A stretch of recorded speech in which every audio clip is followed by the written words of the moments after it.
Baik, bismillahirrahmanirrahim. Assalamualaikum warahmatullahi wabarakatuh. Sebelumnya, perkenalkan, nama saya Talita Laksanabila dari Prodi Kesehatan Masyarakat. Langsung saja, izin share screen sebelumnya.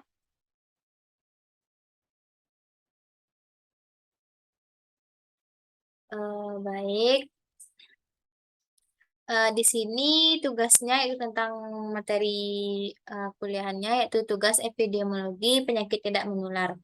Di sini dosen pengampunya yaitu yang saya hormati kepada Bapak Nova Arifman DR SKM MKes. PPT ini atau materi ini disusun oleh Telita Sanabila dengan MPM 023.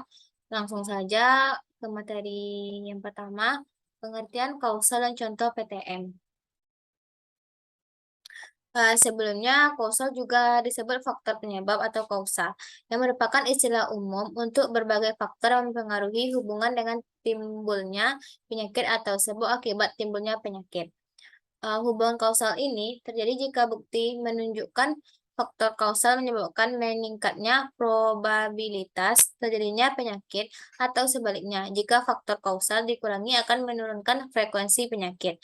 Contohnya yang dapat saya berikan sebab akibat dari munculnya penyakit kanker yang sudah kronis. Uh, di sini mengapa saya mengambil contoh penyakit kanker? Seperti kita ketahui bahwa kanker merupakan PTM yang disebabkan gaya hidup yang tidak sehat, seperti jarang berolahraga, memakan makanan banyak bahan pengawet, sehingga menyebabkan kanker dari bahan zat-zat kimia tersebut. Baik, materi selanjutnya, model hubungan kausal pada PTM. Hubungan independen adalah hubungan dua faktor yang tidak menunjukkan hubungan bermakna secara statistik. Hubungan dependen adalah hubungan dua faktor yang bermakna secara statistik. Terdiri dari yang ya terbagi dua, yaitu hubungan non kausal adalah hubungan semu yang terjadi kebetulan atau karena adegan bias atau pertemuan sosial. Yang kedua, hubungan kausal adalah hubungan murni bermakna secara statistik dan dapat dibagi menjadi hubungan langsung dan tidak langsung.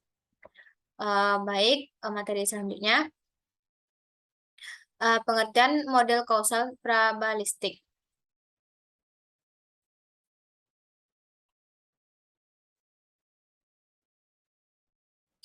Baik, model kausal probabilistik yaitu bahwa keberadaan faktor A, pajanan, akan meningkatkan peluang terjadinya faktor B, timbulnya penyakit.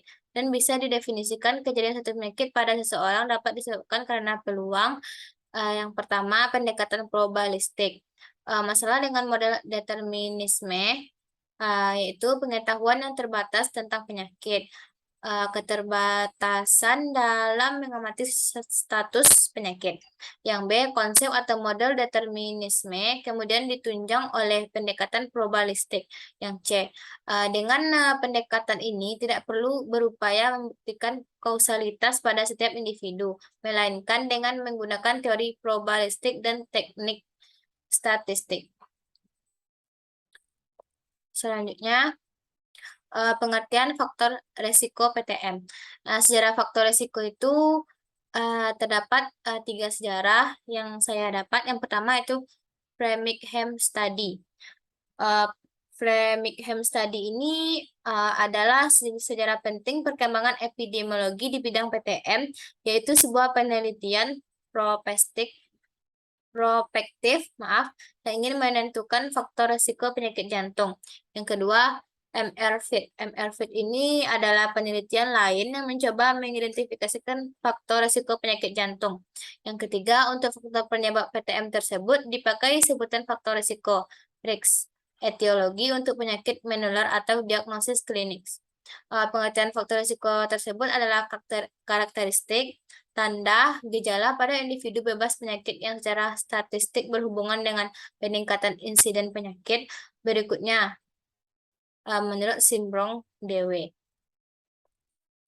Baik, selanjutnya.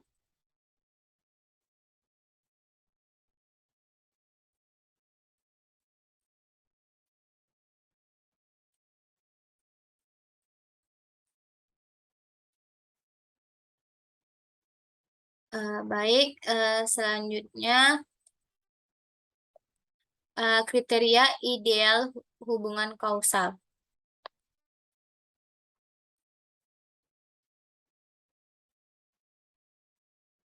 Maaf, sedikit gak ada gangguan.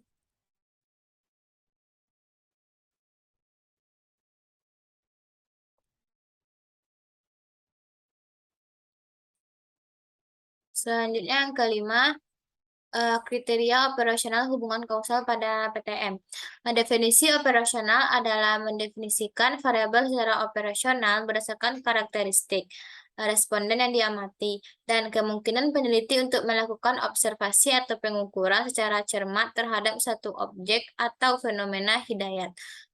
2007. Pada penelitian ini adalah untuk mengetahui variabel dalam penelitian ini yaitu umur, berat badan, lama pemakaian KB, suntik DMPA, olahraga dan pekerjaan. Terus selanjutnya, kriteria ideal hubungan kausal. Yang pertama,